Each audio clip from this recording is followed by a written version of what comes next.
এগিয়ে দিয়া, তুমি এত রাতে কোথায় গেছিলে? আমি আসলে জল খেতে গেছিলাম, কিন্তু এই তুমি এখনো ঘুমোনি কেন? হ্যাঁ দিয়া, কাল থেকে ঘুমানোর সময় জলের বোতলটা এ ঘরেই রেখো, বুঝেছো? আর এত গরমে তুমি গায়ে শাল দিয়ে কেন, কি ব্যাপার? শাল আসলে ভোর হয়ে এসছে না, একটু হালকা হালকা ঠান্ডা হাওয়া দিচ্ছিল, তার জন্য শালটা গায়ে চড়িয়ে তারপর বাইরে গেছিলাম। জ্বরটা আসেনি তো? হ্যাঁ না না না, জ্বর কেন আসবে? আমি ঠিক আছি, একদম সুস্থ আছি। দেখো দিয়া, সুস্থ থাকার জন্য কিন্তু ঘুমটা সবচেয়ে বেশি জরুরি। তুমি যতই প্র্যাকটিস করো না কেন, যতই ট্রেনিং করো না কেন, ঠিক মতো না ঘুমোলে তুমি খেলার সময় স্ট্রেংথ পাবে না। মিনিমাম 7 থেকে 8 ঘন্টা তোমাকে রোজ ঘুমোতেই হবে, বুঝতে পেরেছো? কোনো চিন্তা ভাবনা মাথায় না রেখে ঘুমোতে হবে, ওকে? না, শুয়ে পড়ো। 1 মিনিট দেখি। না, জ্বর টর তো নেই। এনিওয়ে, কাল সকালে একটু প্র্যাকটিস করতে হবে। তাড়াতাড়ি ঘুমিয়ে পড়ো।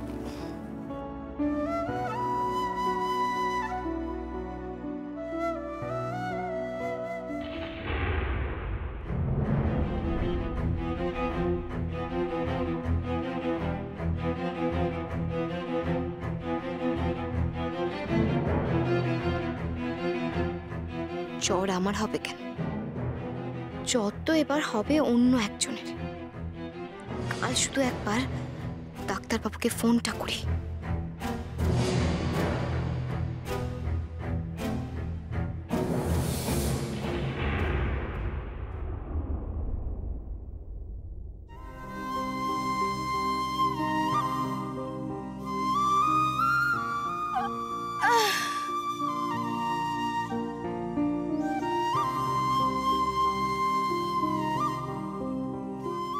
ও তো ঘুমোচ্ছে, এই ফাঁকেই তাহলে আমি চৈতা ডাক্তারকে ফোনটা সেরে নিই।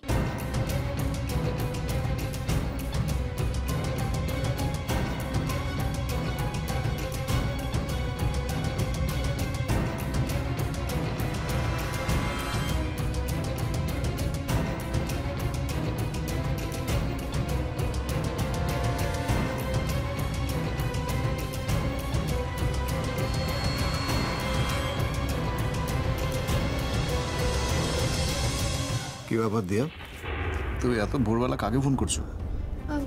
কাকে? ভাইকে। ওর আজকে পরীক্ষা না, ওকে বেস্ট অফ লাক জানানোর জন্য ফোন করছিলাম। ও আচ্ছা, ঠিক আছে, তাড়াতাড়ি সেরে নাও, প্র্যাকটিস জন্য বেরোতে হবে, বুঝছো? কিন্তু ফোনেই তো পাচ্ছি না। আচ্ছা দাও, আমি ট্রাই করছি, তুমি ততক্ষণ রেডি হয়ে নাও।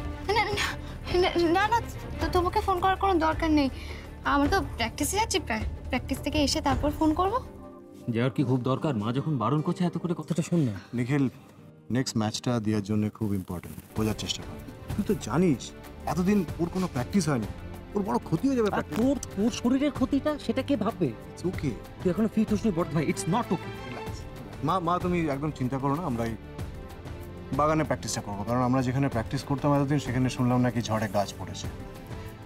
চলো। দাঁড়াও।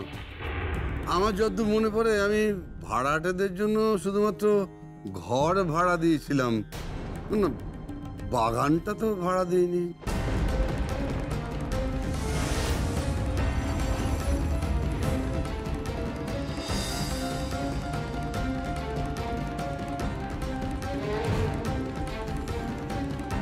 আমি তো ভেবেছিলাম আমার কালকের কথাগুলো শোনার পর তুমি হয়তো শোধরাবে, কিন্তু এখন দেখছি না, তুমি যে কে সেই, কিন্তু আর্যকে একেবারে সহ্যই করতে পারছো না।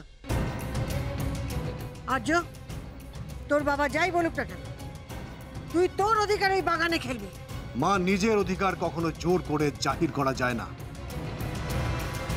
কমলেশ ব্যানার্জি ঠিকই বলছে মা, উনি তো ওনার বাড়ির বাগানটা আমাদের ভাড়াতে দেননি।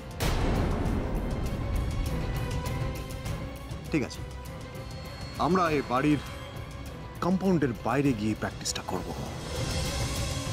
চলো দিয়া। এই তাহলে আমরা এখন কোথায় যাব?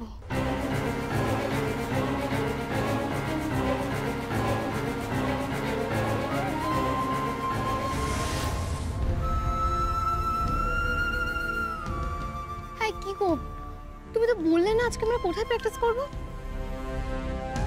এই কি হলো, চুপ করে আছো কেন বলো?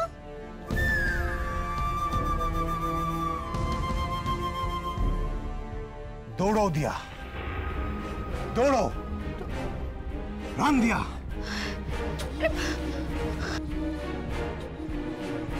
বলবে তোমরা কোথায় যাচ্ছি? দিয়া, তুমি যদি মন থেকে কিছু ভালোবাসো, মন থেকে কিছু চাও, তাহলে দেখবে গোটা পৃথিবী মরিয়া হয়ে উঠেছে তোমাকে তোমার লক্ষ্যে পৌঁছে দেওয়ার জন্য।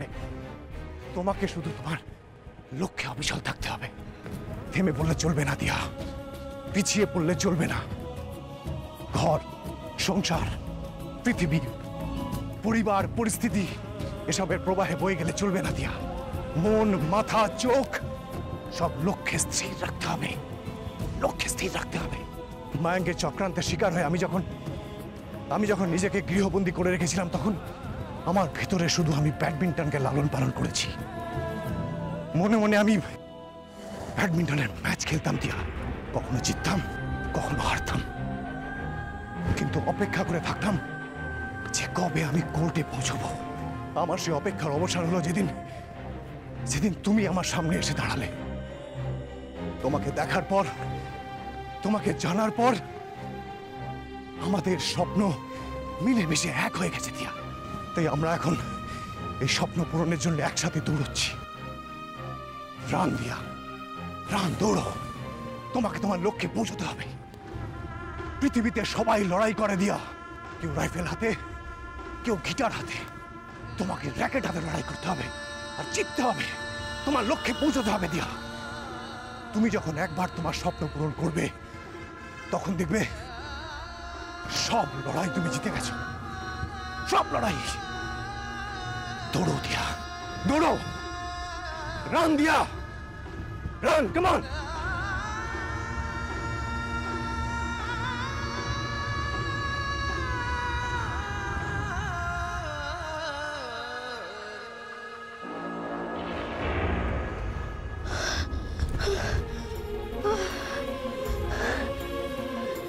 তুমি দেখো আর্য, আমি আমাদের দুজনের স্বপ্ন পূরণ করতে পারবো।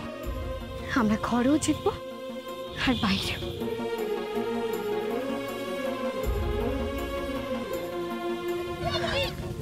আর্য, আর্য, ওই দেখো।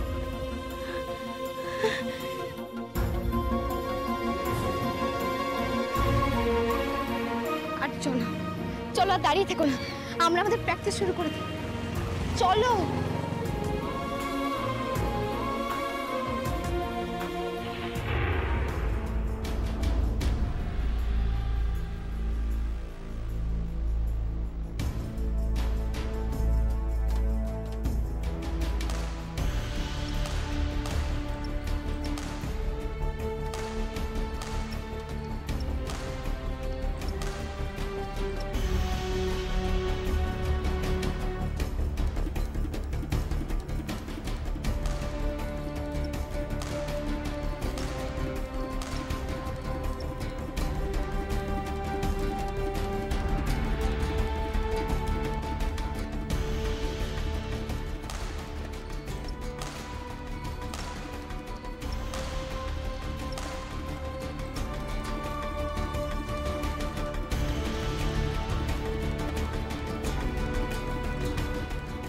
এই তো, এই দিয়াকেই তো চেয়েছিলাম আমি, এই দিয়াকেই তো খুঁজছিলাম।